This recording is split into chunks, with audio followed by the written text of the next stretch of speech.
저도 집을 지으면서 알게 된 것인데요. 이렇게 많을 줄은 사실 몰랐습니다. 다행히 예산 안에 집을 지을 수 있겠구나 이렇게 생각하실 수도 있는데요. 이것은 큰 오산입니다.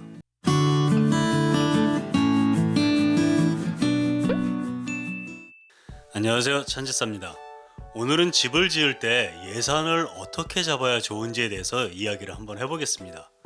좋은 땅은 이미 구입을 했고 이제 집을 지으려고 하는 상태에서 내가 가지고 있는 예산이 총 2억이라고 가정을 한번 해보겠습니다. 여러 시공사들을 만나서 내가 원하는 집의 평수와 요구 조건을 말하고 견적을 받게 됩니다. 그 중에서도 견적이 합리적인 것 같고 신뢰가 가는 시공사를 선택해서 공사를 의뢰하게 됩니다. 내가 선택한 시공사가 나에게 제시한 견적이, 즉 건축비가 예를 들어서 2억이라고 가정을 한다면은 내가 가지고 있는 지금 예산이 2억이니까 다행히 예산 안에 집을 지을 수 있겠구나 이렇게 생각하실 수도 있는데요. 이것은 큰 오산입니다. 집을 짓게 되면 집을 지을 때 드는 건축비 이외에도 들어가는 비용이 꽤 많이 있습니다. 어떤 항목들이 있는지 또 그 비용은 얼마나 되는지 이제부터 이야기해 보겠습니다. 지금부터 말씀드리는 금액은 실제 제가 저희 집을 지을 때 지불한 금액을 기준으로 말씀드리겠습니다. 저는 땅 약 200평에 약 40평짜리 집을 지었는데요. 제가 집을 지은 것은 몇 년 전이고 저와는 다른 땅의 평수나 집의 평수에 따라서 금액의 차이가 나고요. 또 각 지역에 따라서도 금액이 조금 다를 수 있다는 점 미리 말씀드리고요. 대략적인 금액으로 참고하시면 좋을 듯 합니다. 제가 추가로 비용을 지불한 것은 집을 짓기 전과 집을 짓는 과정에서 또 집을 다 지은 후에 지불한 금액으로 크게 나눌 수 있는데요. 제가 돈을 지불한 시점을 기준으로 말씀을 드리겠습니다. 먼저 집 짓기 전에 지불한 금액에 대해서 말씀드리겠습니다. 집 짓기 전에는 구입한 내 땅이 어디서부터 어디까지인지 정확히 경계를 확인하기 위해서 지적공사에 의뢰를 해서 경계 측량이라는 것을 하게 됩니다. 이 경계 측량을 할 때 제가 지불한 비용은 약 60만 원이 들었습니다. 다른 영상에서도 경계 측량을 언급한 적이 있었는데요.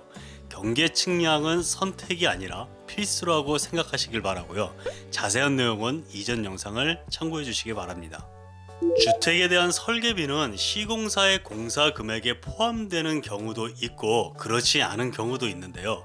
저는 기본 설계는 공사 금액에 포함되어 있었습니다. 아시겠지만 설계비는 어느 설계사 분이 하느냐에 따라서 가격도 천차만별입니다. 적게는 100만 원대부터 많게는 몇천만 원대까지의 설계 도면도 있습니다.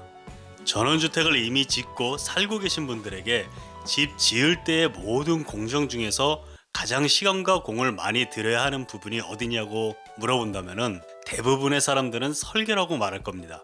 제 생각도 마찬가지고요. 그만큼 설계가 중요한데 설계에 대한 중요성은 따로 정리해서 말씀드리도록 하겠습니다. 이렇게 설계 도면이 완성이 되면은 건축 인허가라는 것을 받아야 집을 지을 수가 있는데요. 건축 인허가는 인가와 허가를 붙여서 인허가라고 합니다. 건축물을 지을 때 기본적으로 관할 지자체에 신고를 하거나 허가를 받는 절차인데요.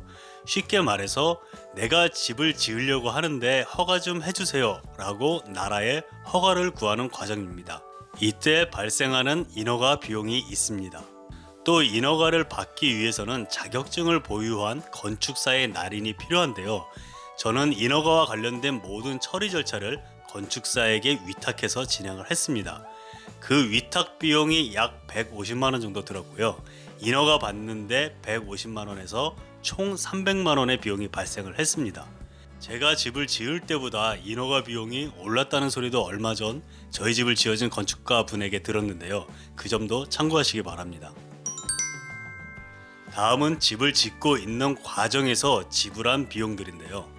저희 집은 상수도가 들어오는 지역이어서 메인 상수도에서 집까지만 끌어오는 공사만 하면 됐었고요. 약 70만 원의 공사 비용이 발생했습니다. 상수도가 들어오지 않는 지역은 지하수를 파야 되는데요. 파는 깊이에 따라 다르겠지만 최소 몇백만 원의 비용이 발생을 합니다. 집 지을 주변에 이미 전신주나 통신주가 가까이 설치되어 있으면 별도의 비용이 발생을 하지 않지만 그렇지 않은 경우에는 전기선이나 통신선을 끌어오기 위해서도 비용이 발생합니다.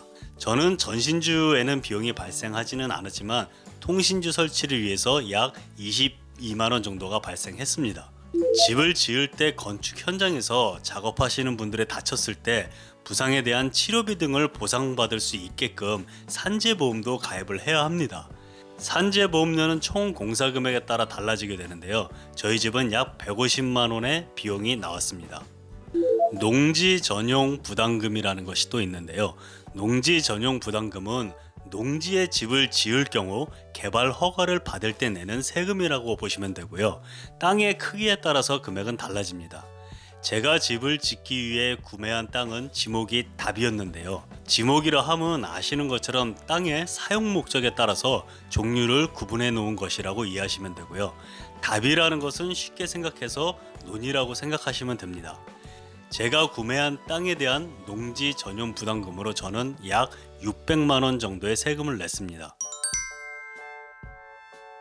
마지막으로 집을 다 지은 뒤에 제가 지불한 금액에 대해서 말씀을 드리면요.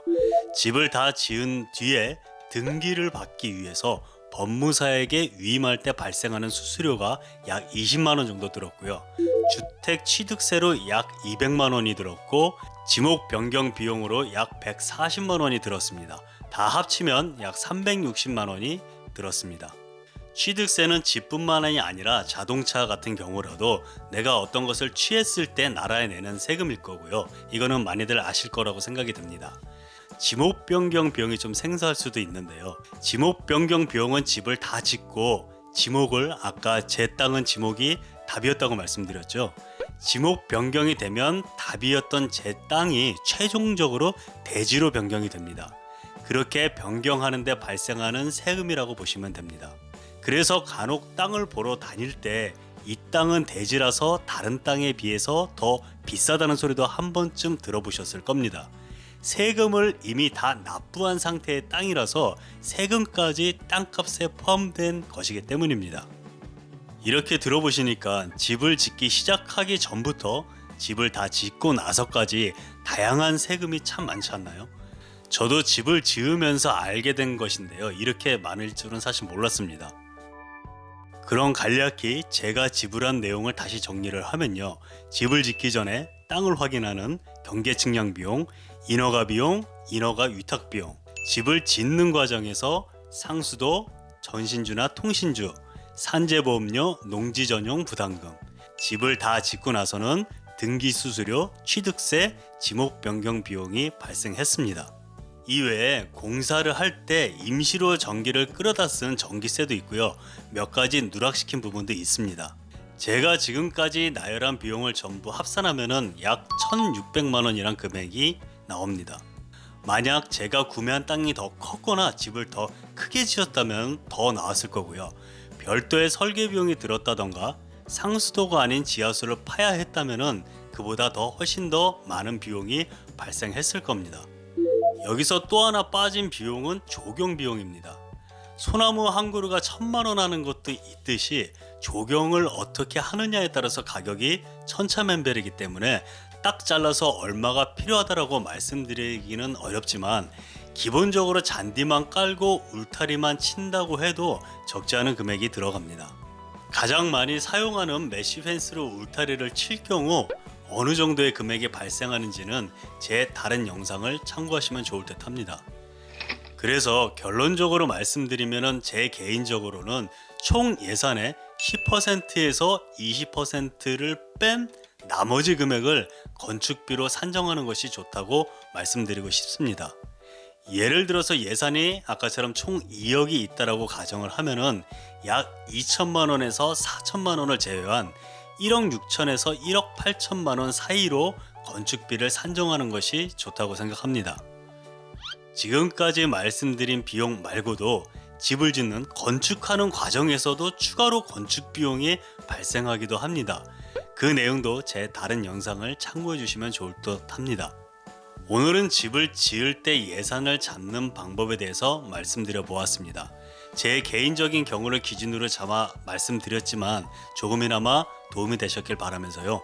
다음에 더 유용한 정보로 찾아뵙겠습니다. 감사합니다.